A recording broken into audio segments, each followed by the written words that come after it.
ambil pengalamannya tuh di destination ya. Destination. Karena juga Rootsnya di situ. ya rootsnya juga di situ pertama. Mas Adan. Oh iya. Maaf.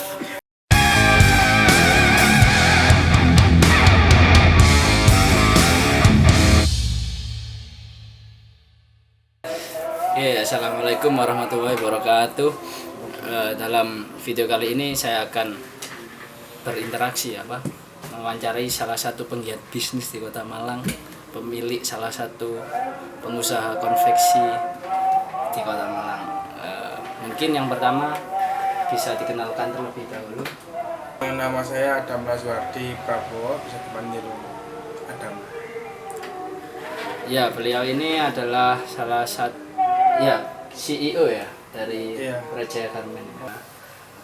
Mungkin bisnis ini kan namanya Praja Garmen, Mas ya. Iya. Nah, itu apa sih alasan Mas itu memilih nama Praja Garmen ini? Sebelum itu cerita sejarah dulu aja ya, Mas. Iya. Dia agak panjang. Kalau untuk pertama sih nggak Prajaya ya, dulu saya mengawali untuk bisnis ini saya memakai nama, tapi sampai sekarang sih masih ada Destination. Belakang ya. Ini Destination. Terus itu tapi lebih ke konsep clothing ya, brand clothing gitu. Jadi untuk itu waktu berdirinya itu saya membuat tahun 2012.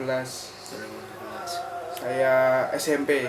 Masih kecil Mas berarti? Iya, masih kecil. Saya SMP kelas 2 itu membuat itu. Terus ya di situ saya tahu ilmu-ilmu tentang garment, tentang kain, tentang sablon dan semacamnya. Terus sepanjang jalannya waktu itu Prajaya dibentuk tahun 2017 kalau nggak salah. 2017 dan itu waktu itu saat fase-fase di mana yang waktu itu brand clothingnya kasarannya itu untuk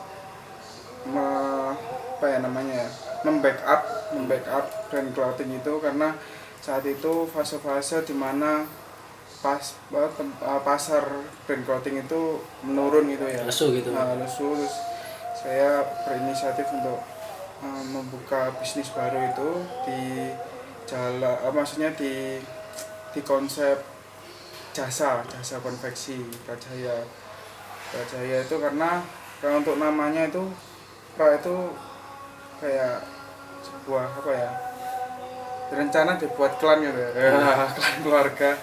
Jadi kayak bapak saya itu Prayitno, terus saya itu Prabowo, mungkin seterusnya nanti ada pra lainnya. Nah, pra itu maksudnya menyimbolkan identitas keluarga, identitas nama saya. Kalau Jaya itu ya berjaya gitu, Jaya. Jadi alasan pemilihan jasa konveksi ini dilatar belakangi oleh lesunya kondisi clothing itu sebelumnya. Iya, betul. Terus konsepnya gimana sih Mas tentang Prajaya Garmen ini sebenarnya? Kalau konsepnya Prajaya itu kita lebih ke jasa ya. Jadi kita menjual jasa, jadi bukan menjual produk. Beda kalau untuk yang destination itu. Kalau destination itu kan menjual produk, jadi bagaimana produk ini bisa laku walaupun, atau biasanya kan orang-orang ada yang menjual namanya aja, ada yang menjual kualitas. Kalau untuk jasa ini kan lebih lebih kompleks ya, kita lihat dari kualitas. Nama pun kalau di jasa itu mengikuti kualitas gitu. Jadi dikenal nanti kualitas bagus, nanti ya semakin lama semakin dikenal namanya. Kalau untuk destination sendiri kan, atau ya untuk brand itu kan susahnya itu nama itu lah, mencari namanya. Ini konsepnya lebih ke jasa, membuat kaos kayak garmen, dari segi garmen, jadi kayak membuat kaos. Jadi kita menerima orderan custom kaos, terus jaket, terus kemeja, terus ya sementara itu masih ke produk pakaian gitu aja. Eh, jadi lebih ke by apa pesanan ya. Iya, Jadi pesanan. jadi berarti nanti untuk proses mulai dari pemesanan tahap produksi sampai barang diserahkan itu bagaimana? Dari produksi sampai barang. Mulai orang pesan sampai barang jadi diserahkan ke konsumen itu bagaimana? Jadi sistem kita pakai DP ya, untuk pemesanan tuh DP. Jadi sebelum pemesanan tanya-tanya dulu. Jadi yang diperlukan itu yang diperlukan itu apa? Misalnya kayak kaos nih. Kalau kaos saya punya budget segini, customernya gitu bilang ke kita gitu. Oh, terus kita kalkulasikan untuk bahan-bahannya. Oh, berarti kalau budgetnya sekitar segini, masnya harus dapat kualitas seperti ini. Terus membicarakan untuk apa namanya bahan, terus harga. Habis itu kan pasti kualitas bahan tergantungnya harganya itu juga itu gimana. Setelah itu masuk proses produksi proses DP. Ya, DP 50% dari harga total. Misalnya kita minimal satu lusin ya setengah satu lusinnya tuh DP-nya itu gitu. Terus setelah itu produksi kita juga tahapannya apa aja ya Mas di produksi?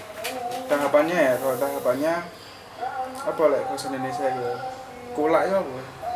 Kulak. Bahan baku. Iya, kulak. Ya, Beli bahan bakunya dulu, misalnya yang kaos untuk customernya pengen ini ya kaosnya misalnya kain Combat 30S ya.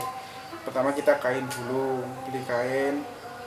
Setelah beli kain harus lihat desainnya. Oh ya, untuk sebelum DP kita juga proofing desain dulu. Fix desain dulu. Kalau mereka nggak punya desain ya kita bisa desainkan. Untuk desainkan ya saya sendiri. Terus setelah proofing desain terus dilihat bagian sablon dulu. Oh itu. Ya kalau misalnya jumlah warnanya banyak ya tergantung juga ada harganya juga pengaruh ke harga ya. Terus setelah harga itu setelah proofing desain habis itu kita jahit dulu. Kita jahit dan jadi kaos, tapi kadang biasanya potong dulu. Ya tergantung sih, kalau misalnya desainnya ribet ya dipotong terus disablon. Satu lagi yang sudah jadi kaos sablon langsung gitu. Setelah sablon, packaging, finishing, kita juga ada orang sendiri untuk finishing. Di melihat quality controlnya, kayak misalnya kan setelah jahit kan ada kayak kain-kain gitu terus ada kualitas kalau biasanya ada yang berlubang atau gimana kainnya di reject. Ya udah, terus packaging udah selesai. Habis itu diberikan ke customer, terus nanti pelunasan dari itu 50%, sisanya 50% itu gitu. Jadi kayaknya yang saya tangkap itu dari Prajaya ini mengedepankan kualitas saja. Ya. Nah, jadi kualitas. Nah, bagaimana sih caranya untuk menjaga kualitas itu? Ya, kalau untuk menjaga kualitas pastinya si owner ya, maksudnya si owner juga harus turun tangan, karena juga kalau misalnya kita biarkan misalnya bagian jahitan atau bagian sablon kita lepas gitu saja, nanti ya nggak sesuai yang kita harapkan si owner itu loh. Mau konsep kualitasnya itu seperti apa gitu, nanti malah nggak terarah, jadi kurang teruncing gitu. Jadi kalau untuk kualitas ya pengalaman sih Mas. Jadi misalnya kayak ya saya pernah buat kaos seperti ini tapi kualitasnya sebelumnya kurang, terus ada lagi kok bahan yang lebih bagus lagi. Oh berarti yang sebelumnya kurang, berarti pakai yang ini. Jadi lebih ke pengalaman aja gitu. Pengetahuan pengalaman itu. Pengalaman ini ya guru terbaik ya pengalaman. Ya pengalaman guru terbaik. Bisa masnya. Jadi tadi kan udah dijelasin tuh tentang proses produksinya.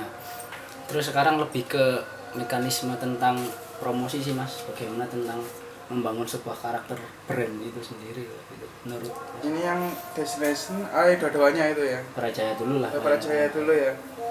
Menurut pengalaman Masnya kalau membangun sebuah karakter brand itu apa?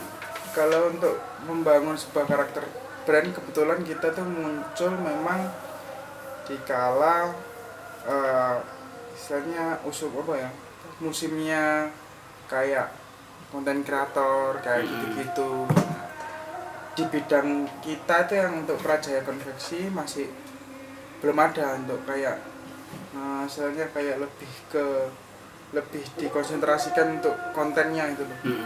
Jadi saya lihat di sosmed orang-orang promosi yang bagian konveksi itu kayak cuma ngasih buat kaos terus foto terus enggak seadanya gitu fotonya pakai HP. Jadi untuk karakter kita lebih ke minimalis. Jadi orang juga melihat untuk sosmed kita juga enak. Jadi kayak tertata kayak gitu-gitu. Lebih ke minimalis, lebih ke secara kasarnya prestis itu loh. Prestis. Jadi lebih enak lah dilihat untuk minimalis. Bagaimana sih menurut Mas Adam ini cara mengembangkan sebuah bisnis? Cara mengembangkan sebuah bisnis itu versinya Mas Adam ya. Jadi kalau untuk mengembangkan bisnis saya pengalamannya lebih ke destination ya. Karena itu pertama kali saya terjun ke dunia garment ini, dunia kain konveksi. Ya kalau itu untuk pengembangan bisnis dari mana nih, segimana itu kualitas atau promo? Mengembangkan agar ya mulai nol sampai besar lah. Sebetulnya kalau itu tahan-tahanan aja Mas ya. Harusnya kayak lebih bertahan. Ya kalau macam bisnis sudah bisnis ya, kalau harus mantepin konsep. Saya harus bertahan itu loh. Saya harus bertahan pertama. Kalau untuk konsep dan sebagainya ya itu pengalaman ya. Kalau dari nol sampai itu ya itu perkembangan kita, pengembangan saya ya bertahan itu loh. Bertahan ya kan ya harus berpikir waktu bertahan itu ya, waktu berpikir itu ya itu diiringi konsep, diiringi marketing dan diiringi semacamnya seperti itu gitu.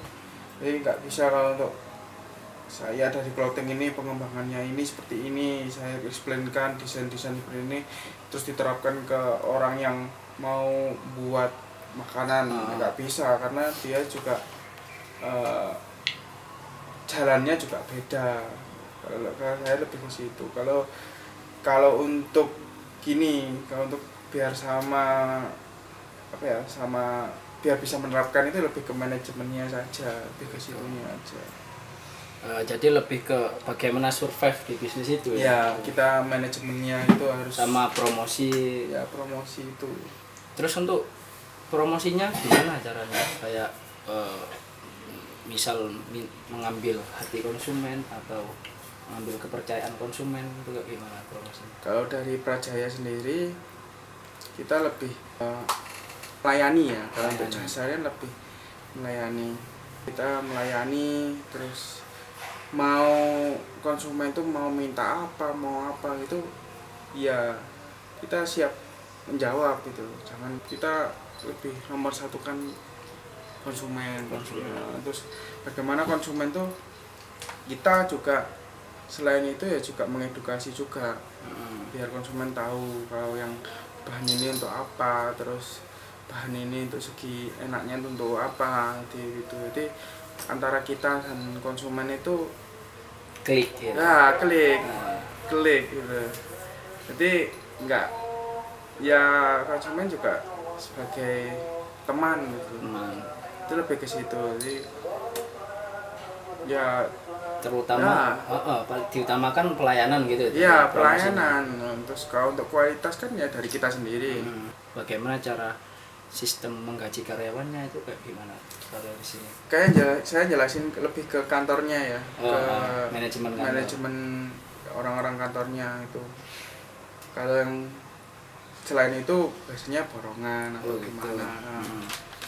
Kalau untuk penggajiannya kita bagi hasil.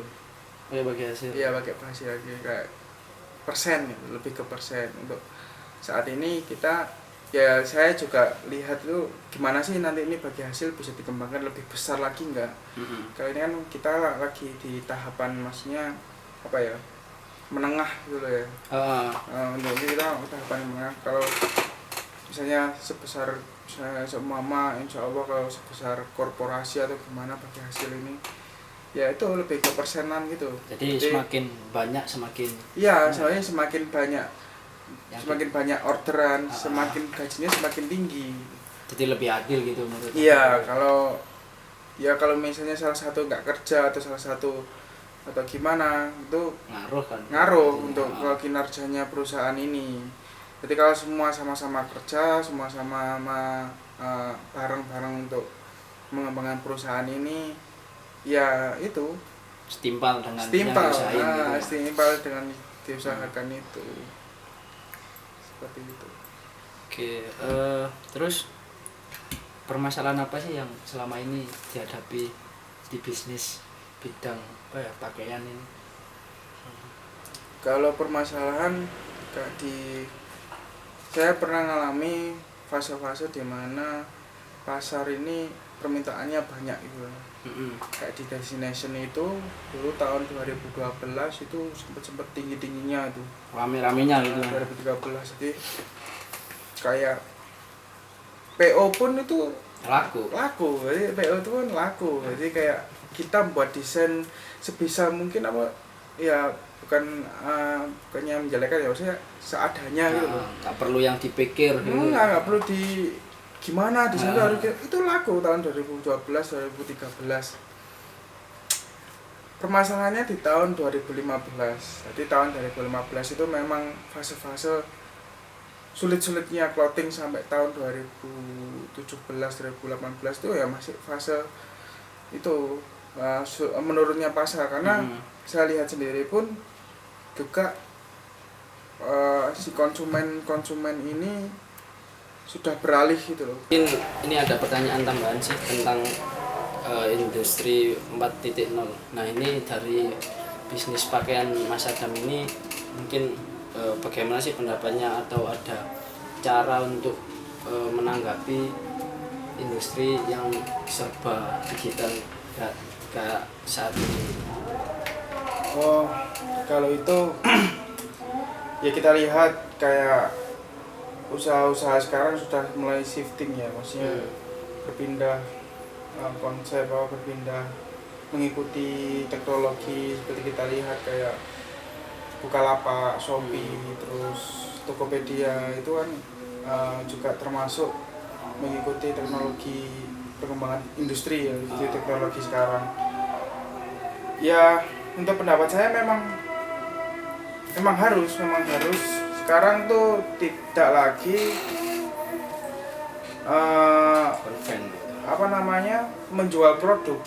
Kalau dulu kan menjual barang, menjual gula dan semacamnya. Sekarang itu usaha tidak harus itu, menjual jasa, menjual menjual media, maksudnya ketemu antara produsen dan konsumen itu sudah menjadi usaha. Ya, lihat Gojek seperti itu ya. Kalau untuk kedepannya ya untuk pendapat saya memang harus ada untuk arah ke situ, apalagi Indonesia ini dalam hal itu startup itu masih kurang ya. Harus ada menuju ke sana itu juga. Dan untuk rencana juga kita dari Prajaya juga akan mengembangkan ke situ. Ya sudah ada planning ya mungkin tinggal tahun ini aja untuk pelaksanaannya gimana, dan untuk searchingnya lebih luas untuk mengumpulkan data-data gitu. Kita sudah mau menuju ke sana. Jadi udah riset gitu ya? Udah riset. Oke, setelah tadi berbincang-bincang dengan salah pemilik ownernya, sekarang saya akan menyimpulkan tentang analisis SWOT dan aspek syariah dari bisnis ini. Oke, dari segi strength, kekuatan di bisnis Raja Garment dan Destination ini, kedua bisnis ini memiliki kekuatan di bidang pelayanan kepada pelanggan, sehingga pelanggan lebih tertarik dengan dimanjakan dari segi pelayanan, sehingga ada kemudahan. Kemudian di sisi lain harga itu terjangkau dalam hal ini itu harga bersaing dengan produk yang serupa. Kemudian di sisi lain dari segi manajemen mereka lebih ketata, karena yang selama ini terlihat industri konveksi itu banyak oknum-oknum yang istilahnya nakal, sehingga terjadi sebuah one prestasi. Kemudian yang kedua ini dari segi peluang, opportunity. Dari segi ini peluang yang terlihat jelas itu industri pakaian itu industri yang tidak pernah mati. Mau bagaimanapun pakaian itu pasti ada peminatnya, ada permintaan dari segi konsumen. Kemudian dari segi kelemahan, kelemahan ini, usaha seperti konveksi atau clothing ini mudah dibuat oleh semua orang. Jadi mereka dengan mudah membuat produk yang serupa dengan produk yang semakin banyak, sehingga kelemahannya nanti bisa tersaing. Kemudian yang terakhir ancaman ini yang paling terlihat itu dari segi ekonomi. Setelah tadi dijelaskan oleh narasumber bahwa kondisi ekonomi yang lesu berdampak sangat pesat ke kondisi sebuah usaha itu sendiri. Seperti tadi yang dijelaskan di tahun 2015-16 industri pakaian ini lagi lesu-lesunya. Kemudian yang terakhir itu otomatis pesaing, karena dengan adanya pesaing maka terdapat sebuah ancaman bagi industri ini. Jadi sehingga yang dibutuhkan juga sebuah inovasi dari produk itu gitu. Kemudian dari aspek syariah. Dari aspek syariah ini setelah tadi wawancara dengan narasumber, saya dapat disimpulkan sudah sesuai dengan aspek syariah. Karena yang pertama otomatis kehalalan ya, dari semua bahan baku dari nol sampai produk jadi itu semuanya sudah memenuhi prinsip halal. Kemudian yang kedua, ini nih yang unik di industri, di usaha ini, dia Mas Adam ini menerapkan sistem bagi hasil, di mana karyawannya digaji dengan sistem bagi hasil, sehingga semakin banyak yang ia kerjakan, semakin banyak yang ia order yang ia dapatkan, maka semakin banyak pula yang ia dapatkan. Ini sebenarnya sangat solutif sekali sih, memecah sebuah sistem penggajian yang selama ini diterapkan di Indonesia. Jadi ini menurut saya sangat solutif sekali untuk perkembangan industri kreatif di Indonesia. Oke, mungkin sekian video dari saya. Wassalamualaikum warahmatullahi wabarakatuh.